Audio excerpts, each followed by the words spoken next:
સુરત જિલ્લામાં દશેરાનું પર્વ ભાવપૂર્ણ રીતે ઉજવાય છે। સુરત ગ્રામ્ય પોલીસ દ્વારા પણ દશેરા નિમિત્તે શસ્ત્ર પૂજનની પરંપરાગત રીતે ઉજવણી કરવામાં આવી હતી। પોલીસ હેડક્વાર્ટર્સ ખાતે આયોજન કરાયેલી આ શસ્ત્ર પૂજન વિધિમાં સુરત ગ્રામ્યના પોલીસ વડા રાજેશ ગઢિયાએ વિશેષ હાજરી આપી હતી અને કાયદો અને વ્યવસ્થાની જાળવણી માટે ભગવાનની પ્રાર્થના કરાઈ હતી અને ધર્મ તથા કર્તવ્ય માટે પ્રતિબદ્ધ રહેવા સુરક્ષા દળોએ સંકલ્પ લીધો હતો।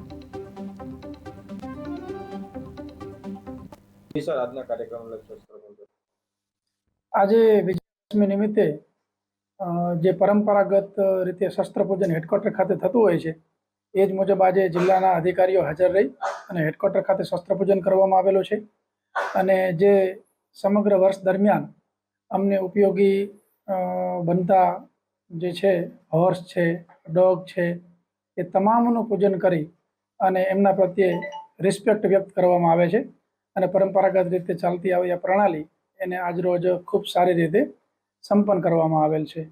દશેરાનું મહત્વ ઐતિહાસિક રીતે, સાંસ્કૃતિક રીતે, ધાર્મિક રીતે આપણી પરંપરામાં ખૂબ જ છે અને એની અંદર આસુરી શક્તિ ઉપર, અસત્ય ઉપર સત્યનો વિજય દર્શાવતું પ્રતીક છે। એટલે તમામ ફોર્સની અંદર અને તમામ સારી સંસ્થાઓની અંદર આ પ્રકારનું શસ્ત્ર પૂજન કરવામાં આવતું હોય છે। એ જ રીતે આજરોજ વ્યવસ્થિત રીતે શસ્ત્ર પૂજન કરવામાં આવેલ છે।